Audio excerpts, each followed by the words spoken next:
Bueno, muy buenos días, bienvenidos a este comentario para la liturgia de la palabra de este día, con la bendición del Señor para ustedes y para cada una de sus familias. Este tiempo cuaresmal, esta riqueza profunda de la palabra de Dios, siempre estimulando, siempre tratando de llegar, como nos lo va a decir hoy el profeta Isaías, como esa agua que cae del cielo y riega la tierra y la fecunda. Así, esta palabra de Dios en el tiempo de Cuaresma es un tiempo de gracia en el que la palabra es el regadío que fortalece nuestro corazón, que fortalece nuestros propósitos más profundos de una vida pascual, de una vida resucitada. Vamos a entrarnos entonces a esta lectura de la palabra de Dios de este día, que por un lado pues nos va a hablar sobre la palabra como esa que desciende, esa que viene del Padre, que viene del cielo, que viene de lo alto, y esa palabra que se va a aterrizar en el Evangelio, en esa oración programática de Jesús, en la que nos deja el modo como debemos orar. Esta palabra es una palabra que da vida y es una palabra que ya puesta en ese contexto íntimo de la oración personal en el corazón, es un camino de conversión cotidiana. ¿Por qué cotidiana? Porque día a día tenemos un contacto con la palabra. La Sagrada Escritura es, y así lo ha entendido la Iglesia a lo largo de los siglos, es la voz de Dios que resuena en la historia, que se manifiesta en la historia, llamándonos a hombres, mujeres, niños, jóvenes, llamándonos a todos a una vida plena.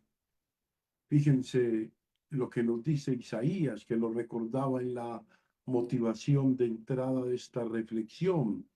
Escuchemos este texto con el oído del corazón de Agustín.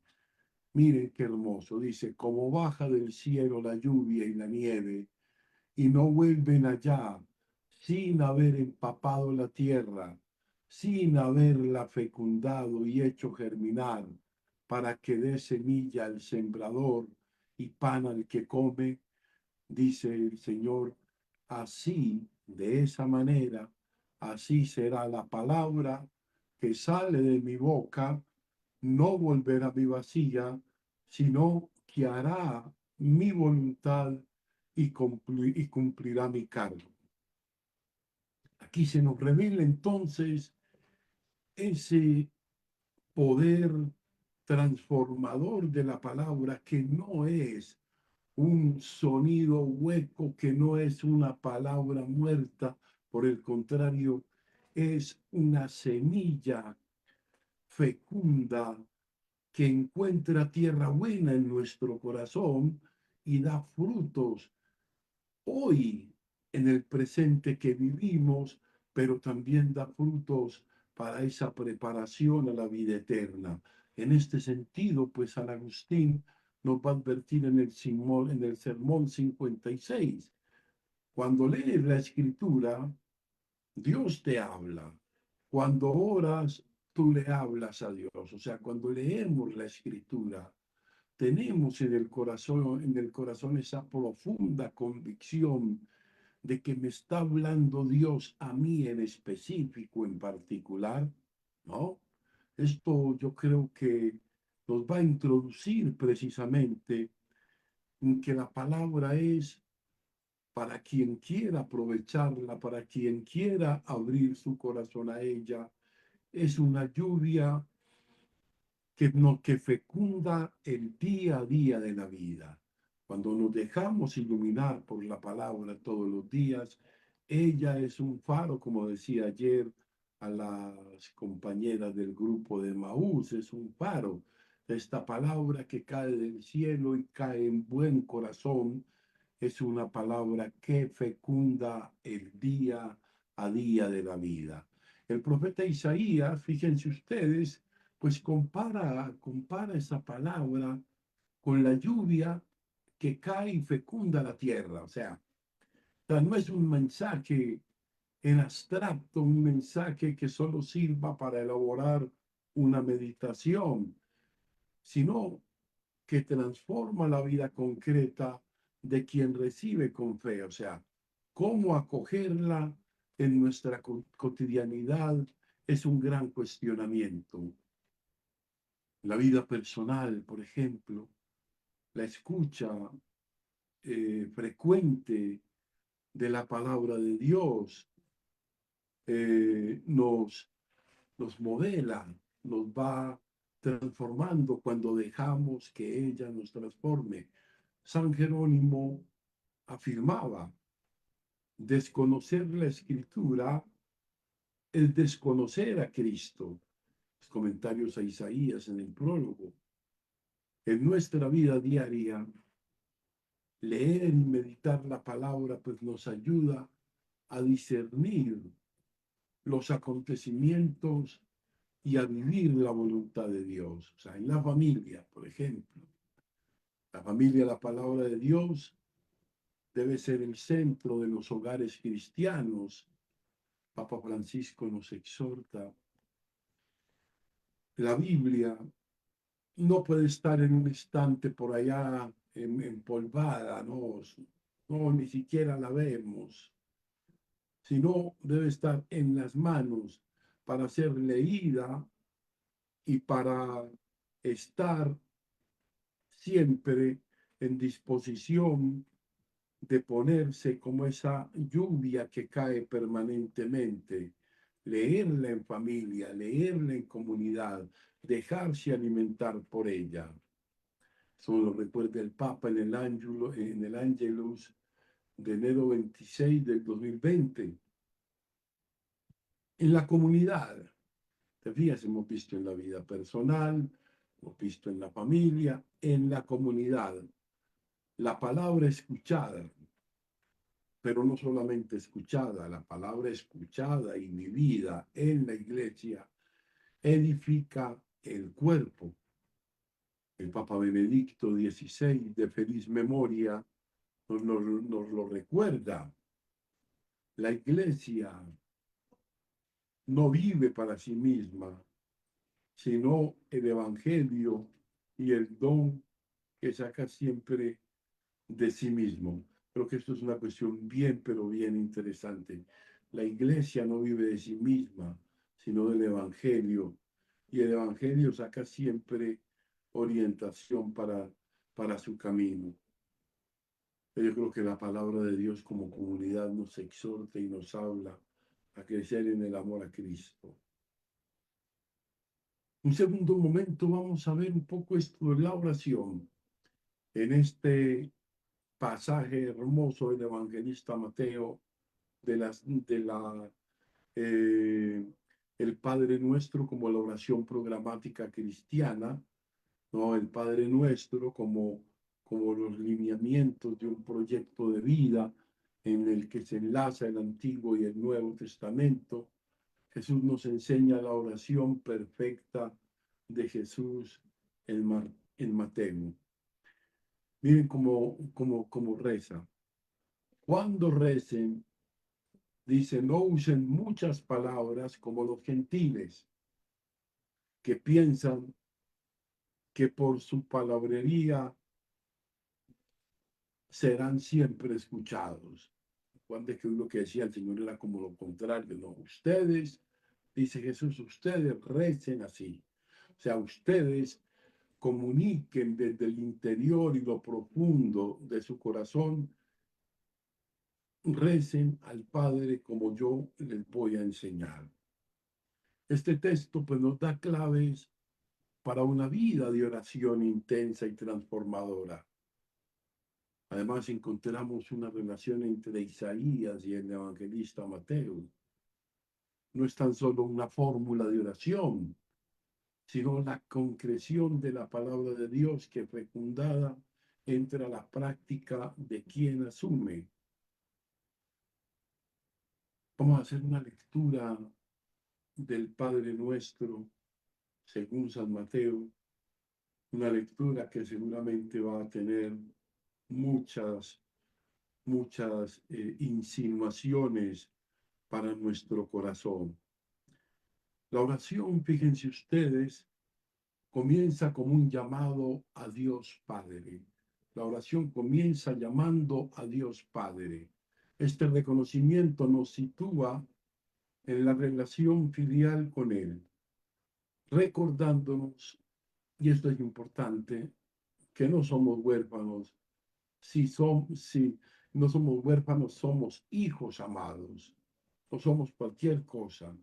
No somos huérfanos, no somos allí recogidos, somos hijos amados.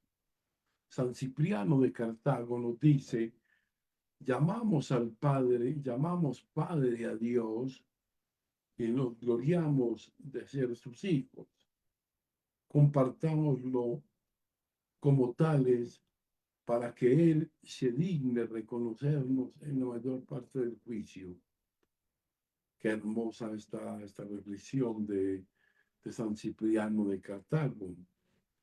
Luego viene, santificado sea tu nombre.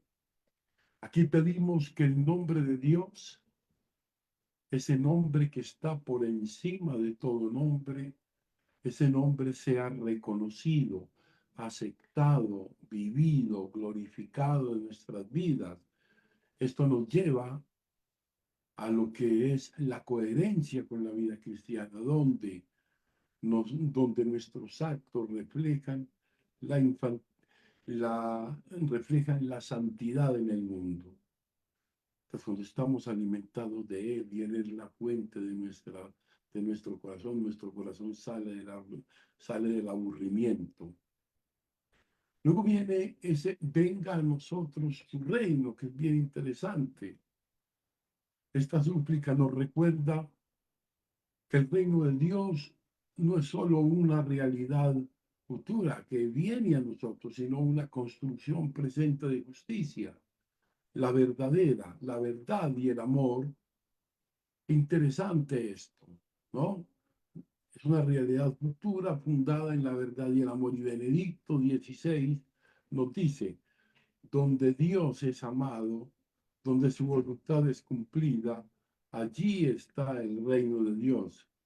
Preséntenle nosotros, presente en medio de nosotros. Un reinado que llega a nosotros, que se nos presenta y que saca lo mejor de nosotros. Luego, el hágase tu voluntad en la tierra como en el cielo. Esta es la entrega generosa a la voluntad divina. No nos quedamos allí simplemente rezándole, hablando con Él, sino también en el silencio, escuchándoles. Y yo creo que es una de las cosas que hoy deberíamos pensar con mucho cuidado. Ese hágase tu voluntad en la tierra como en el cielo. ¿Por qué? Porque muchas veces, y lo decíamos estos días en la reflexión en la parroquia, muchas veces lo que hacemos es tratar de ajustar la voluntad de Dios a mi voluntad, tratar de canjear con Él o de negociar con Él mis peticiones sin vivir esta auténtica liturgia de la vida, en el encuentro del día a día, en el tratar de descubrir su voluntad. Luego viene algo muy propio ya de nuestra naturaleza. Danos hoy nuestro pan de cada día. O sea, no solo se refiere al alimento material, sino principalmente también al sustento, la necesidad del alimento espiritual, especialmente que la Eucaristía. San Agustín nos dice al respecto, este pan es el alimento de los hambrientos y es el sustento de los débiles. Es un pan que contiene el alimento para levantar, para ser presentes. No nos dejes caer en la tentación y líbranos del mal. Esa es otra de las grandes peticiones del Padre Nuestro. No nos dejes caer en la tentación de doblarnos frente a las necesidades y las cosas que a veces vivimos, en las que a veces estamos siendo tentados permanentemente, ¿no? Yo creo que es muy interesante esto de comenzar a mirarnos desde ese deseo del corazón, Señor, no nos dejes caer en la tentación. La tentación no es solo, y debemos decirlo, no es solo un momento de debilidad, la tentación es también un campo de batalla donde se define nuestra fidelidad a Dios. Catecismo de la Iglesia pues nos enseña. Miren ustedes, la petición, no nos dejes caer en la tentación, expresa el corazón de nuestro combate entre la carne y el espíritu. Personalmente, cada cristiano, lo sabemos por experiencia, enfrentamos pruebas internas y externas. La tentación puede ser sutil, disfrazada de autosuficiencia, orgullo o comodidad espiritual. En la familia actual presenta desafíos a los valores cristianos y sabemos que hay una crisis de valores cristianos dentro de la familia. Es lo necesario para orar juntos, para que los hogares se vean forzados, sean verdaderamente, lo importante que sean verdaderamente fortalezas de la fe. O sea, en la comunidad, la iglesia debe estar atenta para no caer en la tentación del relativismo o tibieza o la indiferencia ante la injusticia. Todas estas cosas hacen parte precisamente de esa petición, no nos dejes caer en la tentación. El camino para superar la tentación, tenemos varios caminos, todos los que se proveen de la palabra, pues, pues nos estructuramos por ella. Del camino para superar que la tentación y la oración. Velen y oren para que quien caiga, para que no caigamos en tentación. Oren y vigilen para que no caigan en tentación. Recuerde, era lo que le decía el Señor a los discípulos del Getsemaní. No han podido dormir siquiera media hora. Oren y velen para que no caigan en la tentación. Revestirse de la palabra de Dios. Interesante. San Pablo nos exhorta a tomar la armadura espiritual. Hay una armadura que es la que nos protege, la armadura de la fe. Entonces, la Eucaristía, la confesión nos fortalecen para el pecado. Es vivir la vida, vivir el Evangelio, es tener allí de primera mano la presencia amorosa de Dios, cuando nos reconocemos débiles y necesitados de su gran amor. Podemos decir en continuidad, Isaías y el Evangelio nos invitan a acoger la palabra y a orar con autenticidad. Yo creo que es bien importante eso, acoger la palabra y orar con autenticidad. O sea, no basta con escuchar, hay que permitir que la palabra fecunde nuestra vida y la oración nos transforme. La súplica no quiere no dejarnos caer en la tentación.